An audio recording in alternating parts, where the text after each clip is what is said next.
Welcome back to another segment, second interview. We are interview segment of the show. This is going to be an amazing one. Nigeria's democracy stands at a delicate turning point, shaken by unending crises tearing through political parties across the nation.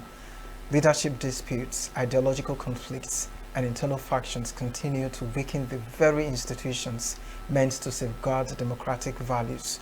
But what becomes of a democracy when its foundational parties fall into disarray?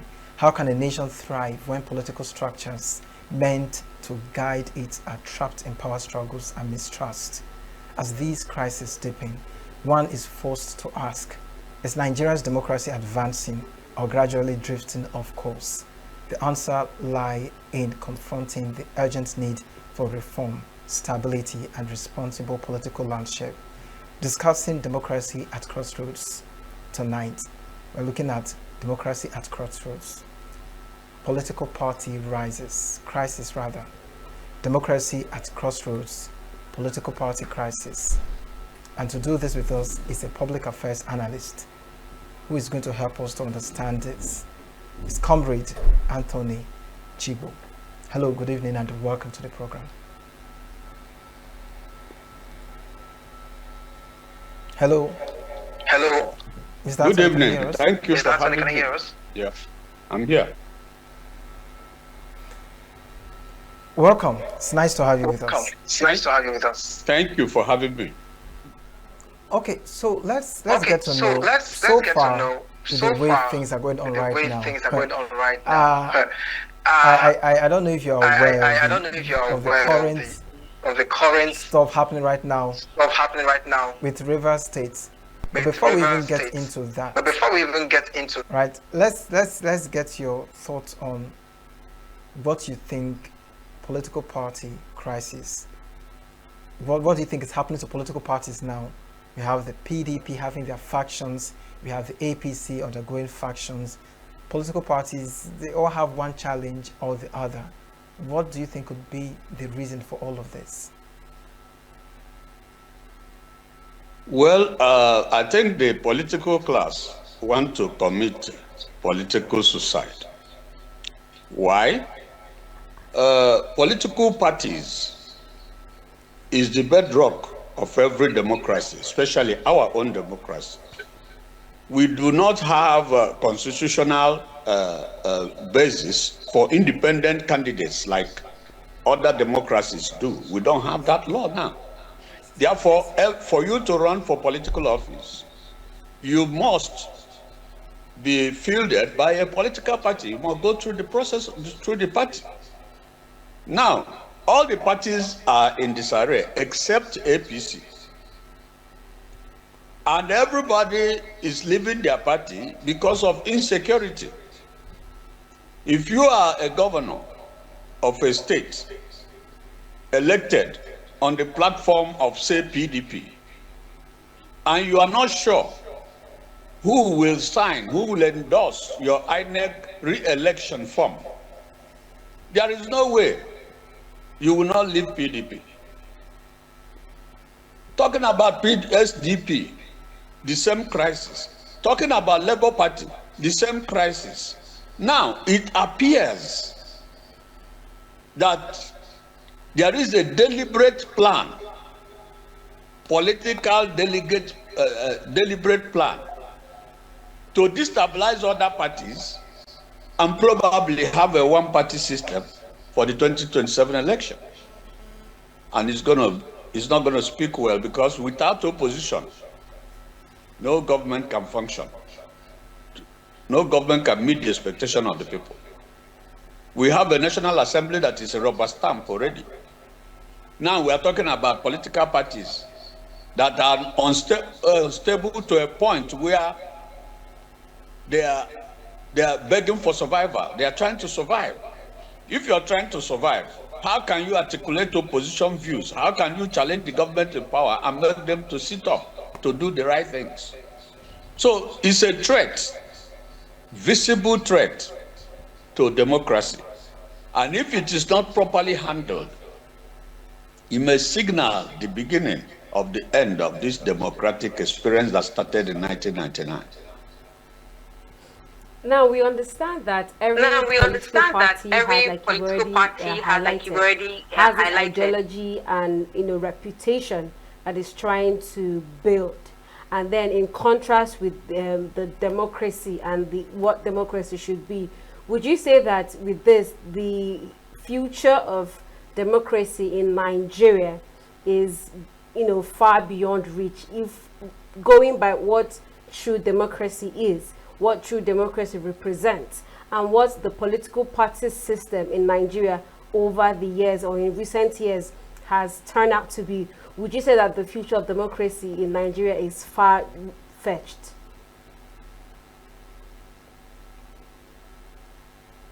But I want to say it with a pinch of salt. We might end up with a one-party system. If we end up with a one-party system, it's not going to be palatable, but it's still going to produce candidates who will run for elections every election cycle.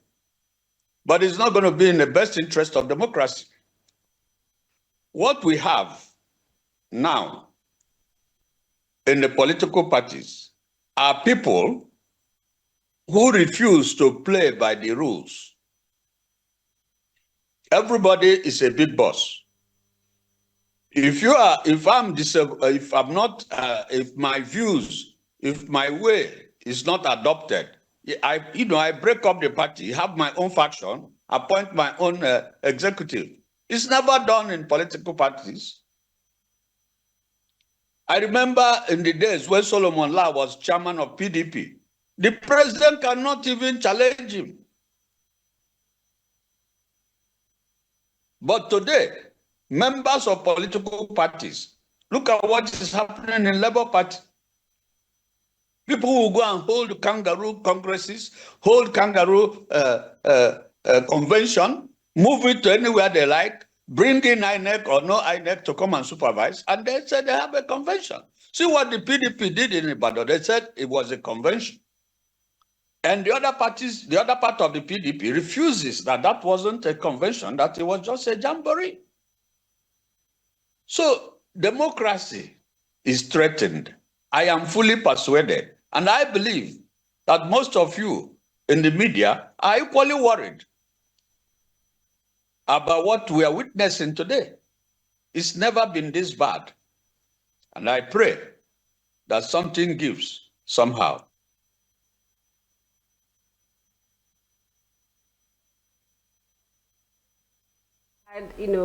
And senators, governors, lawmakers defected from one party to the another. I don't know. I mean, I'm worried that you've already mentioned we are heading towards a one-party system. What would that do to Nigeria in the long? I mean, we have the elections coming up, and then we don't have a strong opposition party. How would it affect elections in the coming year?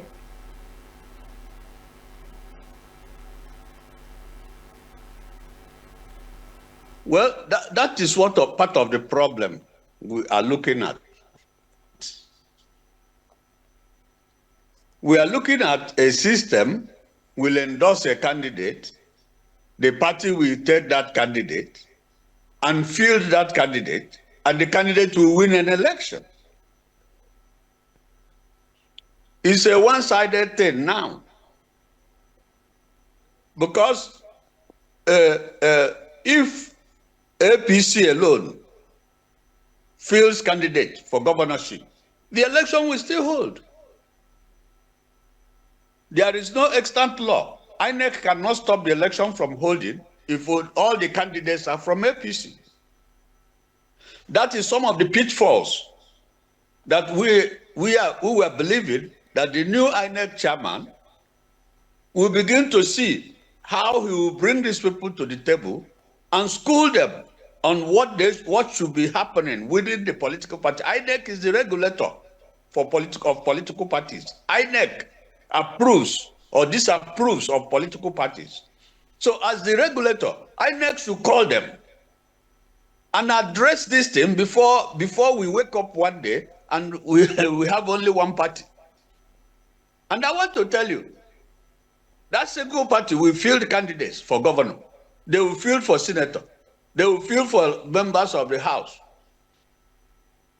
And if they win, they will be declared governors. Nothing will stop them.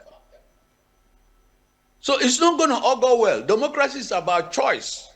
You must choose between A and B. You must look at people with different views, different orientation, contesting for the same position. They will market their views. They will market what they want to do. For example, a governorship candidate will say what they want to do for his state. Both of them cannot say the same thing they want to do for their state. So it depends on the electorate to choose from two of them. But that choice is thinning out. That maybe in the next election cycle we will not have choices. We can only rubber stamp any candidate that is presented by INEC for the election. It's a terrible scenario, and we pray that it doesn't get there. All right. What do you think the stakeholders? What do you think the stakeholders that have been behind these parties? Do you think that setting good examples, to retain the authenticity, responsibilities of members, to live and be of good examples to the up and coming new members of the parties?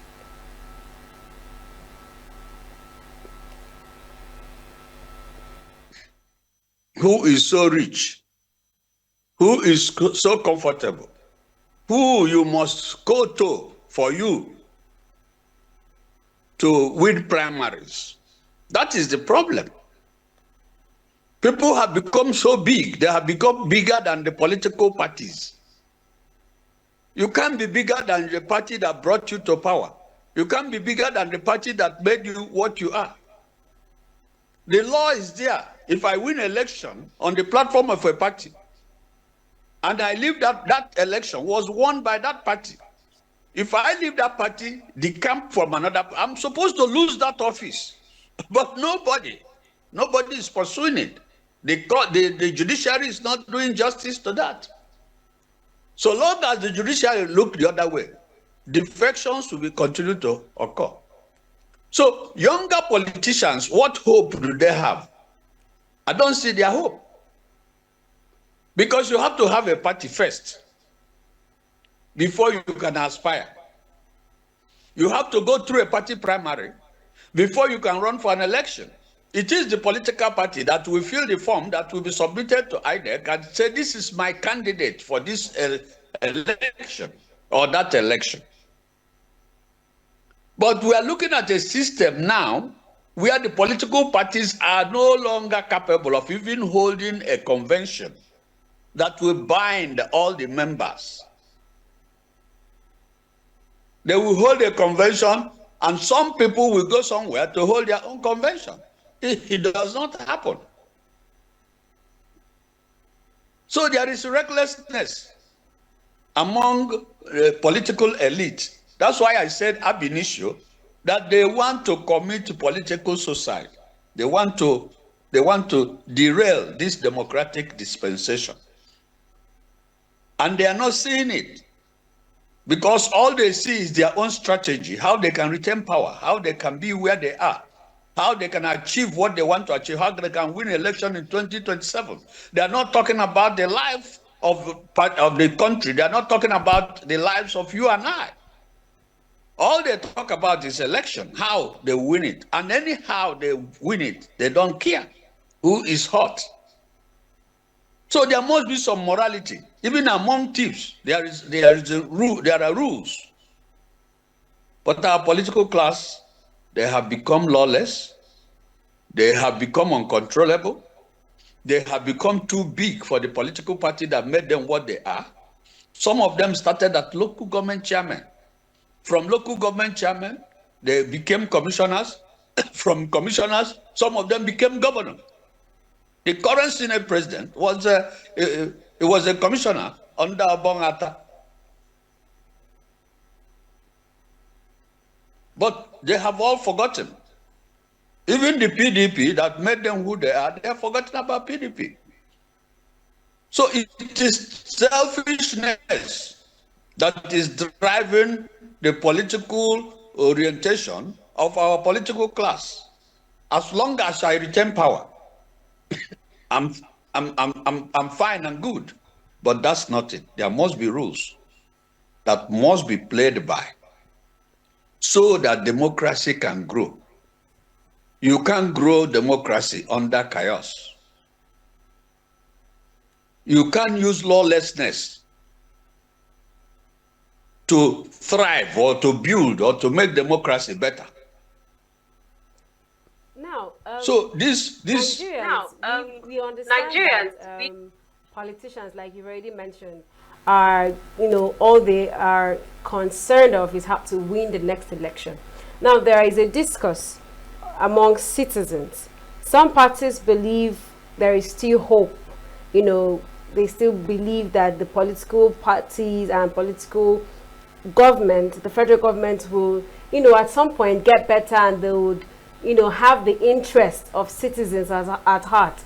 And some other parties believe that they've given up on the federal government. Whatever they want to do, it is even if I vote today, it's the person that they want to win that would win. What's your opinion on these two schools of thoughts? Well, there is a lot of people that have lost confidence in the system. But some of us who are optimists are believing that something will give. When PDP went, that they will come out of that convention stronger. But we were shocked to find out that they came out of that convention weaker than they went in. So it dampens the enthusiasm of any optimist that tomorrow, our political tomorrow, will be better than our today. So realistically, we cannot only hinge our expectation on optimism alone.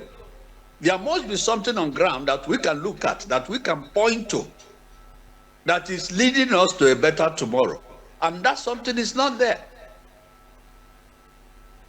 So what we are looking at is a one-party system going into 2027 election. Even ADC, as we speak today, ADC is in crisis. The people who voluntarily agreed to step aside for a committee to head ADC as part of a coalition to restore democratic values and ethos, those people have come back to contest that they didn't step aside. So which political party now? Now, you've made mention of the fear of the party, the state gradually falling under a one-party system. Do you think this could be one of the reasons why many potential politicians, people that would have gone into politics, withdraw from going into politics because of the fear of the hustle, the struggle of power, and there's a saying that the survival of the fittest, will be the one to get this mantle. Do you think this is why many people are not involving in politics, especially the youths? Looking at the struggle, just recently you saw the video of the PDP factions that went to the secretariat, the fight and what have you. All of these things create some sort of scenario in the head of some people. Could this be the reason why some youths are withdrawn from politics? I want you to note one thing. Honest people have never been able to win elections because the system is monetized. It costs money for you to win election in Nigeria. Any election, the system is monetized to a point where most people are monetized out from inception. So because they are unable, they just sit down and watch. Now, which youth can be able to raise the amount of money? The people, the likes of Wike, who can go to River State and ask half of the House of Assembly to decamp to another party and stand by and watch the chaos? You don't have that kind of money. So what do? You sit back and watch, like Bola Ige says, sit down, look. So most of us just sit down and look. So it's been a dog-eat-dog thing. There has not been any altruism. Nobody is in there for what they can do for Nigeria. They are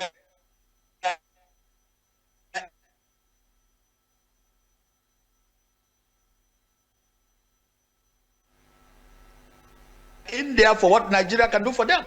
Get out. That is why you see somebody who won election to the Senate with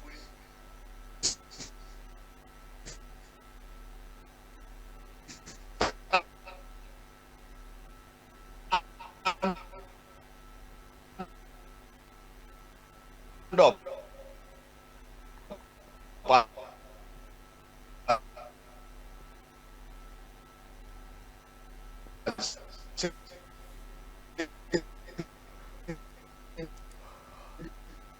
On your mandate we shall stand. To me, it's gloomy. Hello, are we there? Yeah, we can hear you. What is it? So now, what do you think could be the solution to this challenge? Because this is not an exciting thing to hear, you know, looking at how all of these things are happening. But then I'm also concerned to find out if in this time we are still having this challenge. This is 21st century. Democracy should be getting better and improving. If by this time we're still experiencing something like this, what then is the hope, you know, of the future? So we were asking, what then is the hope of the future? How can this be resolved? Because in this 21st century, whereby we want to believe that democracy should have gotten better, politics should have gotten better, people would have known better and do right, but we're still experiencing these crises within political parties. What then is the hope of the future, democratic future of Nigeria? And how can we get back to the way we were back then with our forefathers? To be optimistic that somewhere, somehow, something will give, or a party platform will come out, you know, with a set ideology, you know, that we can do things differently. From 1999 to today, the political class have been doing the same thing over and over. You can't do the same thing over and over and expect to have a different result. So what we have to do is to be optimistic that somewhere, somehow, this political class can make a mistake that some younger people will cash into and then begin to rebuild. There is a lot to rebuild. Political parties, elected people have become bigger than the political parties that brought them into office. Before President, in 1999-2000, the party, PDP, used to invite the president to a meeting. The president will come there and tell them what he's doing or what he's not doing. Can that happen today in APC? My answer is no. So, but we don't have to lose hope. We'll keep keeping hope alive, believing that somewhere along the line, something will give.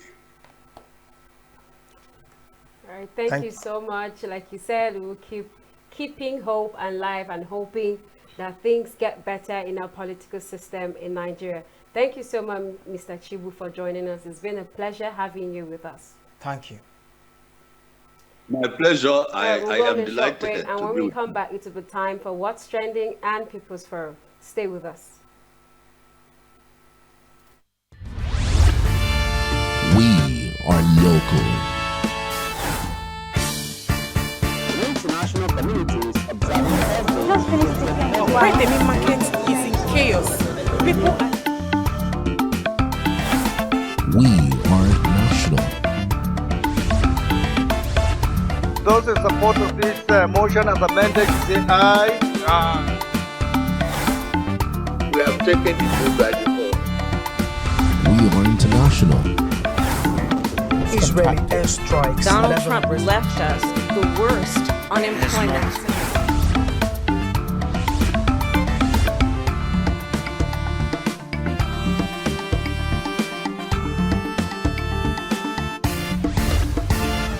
Signature TV, news in your pocket.